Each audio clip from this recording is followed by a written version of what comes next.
Sean bienvenidos nuevamente a este espacio de educación virtual.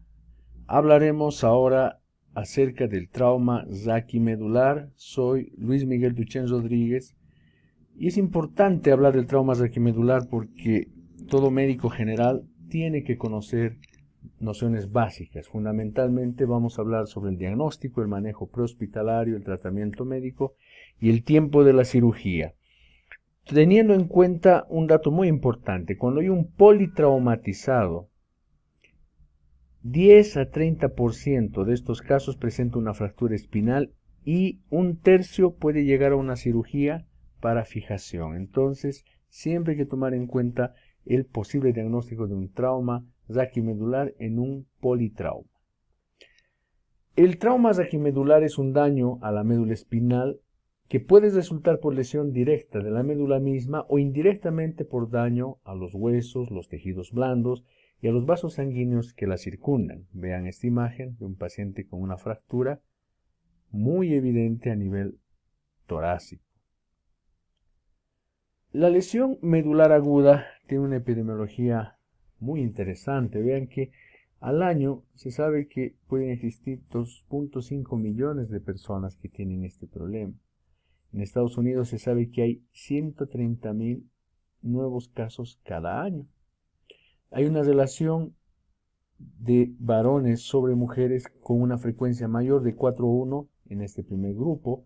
La mayoría de estos pacientes son jóvenes, de hecho el 50% está comprendido entre edades de 16 a 30 años. Pero otro dato importante es que la etiología se debe fundamentalmente a los accidentes de tránsito, a caídas, a violencia, a deportes, sobre todo los de riesgo, pero también hay que tomar en cuenta costos. Cuando hablamos de costos, estos estudios hechos en Estados Unidos muestran que, por ejemplo, si un paciente tiene una tetraplegia de nivel alto, es decir, entre C1 y C2, vean que el costo en el primer año es de aproximadamente $1.000.000, pero subsecuentemente en los siguientes años los gastos están alrededor de 180.000, en los 25 primeros años casi 4 millones y en 50 años se ha gastado 2,5 millones en el tratamiento, manejo y rehabilitación de estos pacientes. Entonces estamos hablando de que es una enfermedad cuyo tratamiento es caro. Algo que tenemos que tomar en cuenta es recordar un poco la anatomía de la columna. Recuerden ustedes que la visión de la columna en AP nos permite entender que no existen curvaturas viendo en AP, pero si vemos de forma lateral tiene una curvatura que se llama la lordosis cervical, la cifosis dorsal, la lordosis lumbar y la cifosis sacrocoxígea.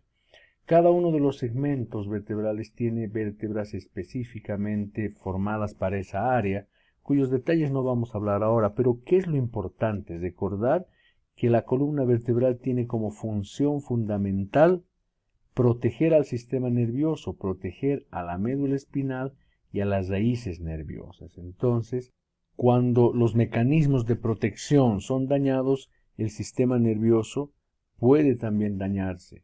Debemos recordar entonces que en esta unidad la vértebra tiene el cuerpo vertebral, los pedículos, las láminas, las apófisis espinosas, las apófisis articulares y las apófisis transversas. También está el disco intervertebral, por delante hay el ligamento longitudinal común anterior, el ligamento longitudinal común posterior, el ligamento amarillo, los ligamentos interespinosos, supraespinosos, la musculatura, y todos estos elementos, reitero, tienen la función de proteger al sistema nervioso. Aquí tenemos un ejemplo en un espécimen cadavérico. Recuerden, la médula termina en L1 y por debajo vamos a tener la caudequina y el filum terminal. La médula tiene la función de llevar información motora desde el cerebro hasta las extremidades, por ejemplo, hasta el resto de los órganos, y también tiene la posibilidad de recibir la información sensitiva tanto de nuestro entorno como del propio cuerpo y llevarla hacia el cerebro. Entonces existe importante información que pasa a través de la médula espinal. Esta información tiene que ver también con el sistema nervioso simpático y el sistema nervioso parasimpático. Un concepto que tenemos que analizar es el de inestabilidad clínica. ¿Cuándo decimos que hay una inestabilidad en la columna? Se dice que hay inestabilidad clínica cuando existe pérdida de la capacidad de la columna vertebral bajo cargas fisiológicas para conservar las relaciones entre las vértebras, de modo que no haya lesión inicial ni lesión subsecuente de la médula espinal o de las raíces nerviosas y que no desarrolle deformidad ni dolor intenso que causen incapacidad. Entonces, bajo cargas fisiológicas, la médula debe evitar el dolor y debe evitar deformidad e incapacidad. Pero cuando esto no sucede, hablamos de que hay una inestabilidad. Varios criterios pueden hacernos pensar en que un paciente tiene inestabilidad. Hay un concepto que vamos a repasar que son las columnas de Dennis. Este autor hizo una división en 3 columnas de la siguiente manera. La columna anterior, compuesta por la parte anterior de los cuerpos vertebrales, la parte anterior del disco intervertebral, ligamento longitudinal anterior. La columna media, por la parte posterior de los cuerpos vertebrales, el disco intervertebral, el ligamento longitudinal común posterior. Y la columna posterior, por lo que se ha denominado el arco posterior, que tiene que ver con los pedículos, las láminas, las apófisis espinosas, las apófisis articulares, las apófisis transversas, y el ligamento amarillo y los ligamentos supraespinoso e interespinoso. Lo importante es entender que en el concepto de Dennis, si una persona sufre una lesión que condiciona daño al menos a 2 de estas columnas, la persona va a tener inestabilidad. Hay mecanismos de lesión para el trauma raquimedular. Un mecanismo frecuente es el de la flexión, que puede darse a nivel cervical, dorsal o en la unión dorsolumbar. Vean un paciente que no usa el cinturón de seguridad y genera una hiperflexión o una persona que cae. Eso genera fuerzas de flexión excesiva que puede condicionar fractura. Otro mecanismo es el de la extensión, como en el ejemplo. Es frecuente a nivel cervical que puede condicionar lesión en este segmento de los cuerpos vertebrales adyacente al disco que está comprometido y por lo tanto puede condicionar este tipo de lesiones. Otro mecanismo de lesión de carga axial, por ejemplo a nivel cervical es frecuente ver el zambullido o a nivel dorsolumbar pacientes que saltan y caen sin doblar las rodillas. Eso genera una compresión axial que genera aplastamiento vertebral. Otro mecanismo es el de torsión, que en realidad tiene fuerzas combinadas de flexión, rotación, y frecuentemente se asocia a subluxación de las carillas articulares y genera estas lesiones con traslación. Por supuesto que estas son de mayor gravedad y peor pronóstico. Es importante entonces saber cuándo vamos a sospechar de una lesión en la columna. Sospechamos de que un paciente tiene una lesión en la columna en cualquier mecanismo cerrado o romo que haya producido un impacto violento sobre la cabeza, cuello, tronco o la pelvis. En un accidente que genera fuerzas de aceleración, desaceleración o torsión en el cuello o en el tronco.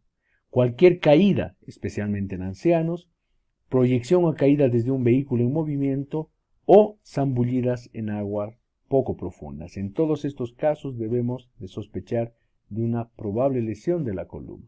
¿Y cuál es el manejo inicial que debemos hacer? Lo más importante es inmovilizar al paciente en caso de que sospechemos de que tenga esta lesión. Por supuesto que vamos a inmovilizar a todo paciente que esté inconsciente porque no podemos preguntarle, no podemos tener comunicación respecto a su estado neurológico y no podremos saber, por ejemplo, si tiene capacidad de mover piernas o brazos. Lo inmovilizamos en pacientes que refieren dolor. Personas que refieren que tienen un dolor cervical, por ejemplo, después de un accidente de tránsito, deben ser inmovilizadas. También en pacientes que tienen déficit neurológico, han sufrido el accidente y, por ejemplo, han perdido fuerza en ambas piernas o en ambos brazos. Y si claramente nosotros podemos evidenciar deformidad anatómica en la columna, estos son ejemplos de cómo es que debemos colocar el collarín cervical y por supuesto lo mejor sería trasladar a un paciente en una tabla espinal. Y para hacerlo tenemos que pedir ayuda. Nosotros, como personal de salud, tenemos que dirigir y tomar el cuello y pedir que otras personas nos ayuden a mover en bloque al paciente para poner la tabla. Lo mismo se debe hacer cuando el accidente sucede con el paciente quedando sentado en el vehículo, tenemos que inmovilizarlo in situ. La idea es lograr mejorar el traslado de ese paciente. Si no tenemos un collarín cervical, hasta que llegue podemos sujetar de forma que el paciente no tenga lateralización, flexión o extensión excesiva y mantenga una alineación de la columna lo mejor posible. Hay que tomar en cuenta que en los niños existe una proporción mayor respecto a la cabeza, por eso una opción importante para mantenerlos inmovilizados sería utilizar una tabla que llegue solo hasta la parte de los hombros, ya que la cabeza puede estar apoyada debajo, o utilizar este tipo de dispositivos si se tiene a disposición. En el manejo de estos pacientes es trascendental, reitero, la posición. Si el paciente es encontrado en esta posición, tenemos que movilizarlo para utilizar incluso el propio brazo del paciente y su pierna para mantener la columna alineada, trasladarlo siempre en bloque. Y por ejemplo, si el paciente ha sufrido un accidente y está todavía con el casco, debemos sujetar el cuello del paciente y pedir que otra persona con delicadeza retire el casco, puesto que si esta acción es hecha de forma brusca, podemos generar más lesión y perjudicar a ese paciente. En el tratamiento médico, por supuesto, no voy a entrar en detalle mayor, pero hay que hacer todo lo que está referido en las guías del ATLS, es decir, mantener una adecuada presión arterial, hay que ser agresivo en ese enfoque, poner una vía periférica, y si existe la posibilidad de identificar el shock, hay que hacerlo, ver si es un shock neurogénico, un shock hipovolémico, diferenciarlo. Vamos a hablar de esto en el siguiente video. Y por supuesto hay que investigar algunas lesiones asociadas. Puede haber una lesión en cráneo, puede haber una lesión torácica, y siempre recordar cumplir los algoritmos del ATLS, que por tema tiempo no vamos a especificar ahora. Un recordatorio importante: si el paciente está en coma, tiene priapismo, disminución del tono rectal, nosotros tenemos que sospechar que el paciente tiene una lesión medular y como tal debe ser referido de inmediato a un centro que pueda resolver esto. Si ya tenemos entonces la evidencia de una posible lesión medular, hay que llevar al paciente a un centro de tercer nivel que tenga acceso a tomografía, mejor si también a resonancia, a un quirófano que permita resolver pronto el problema, fundamentalmente con la presencia de especialistas que puedan manejar esto.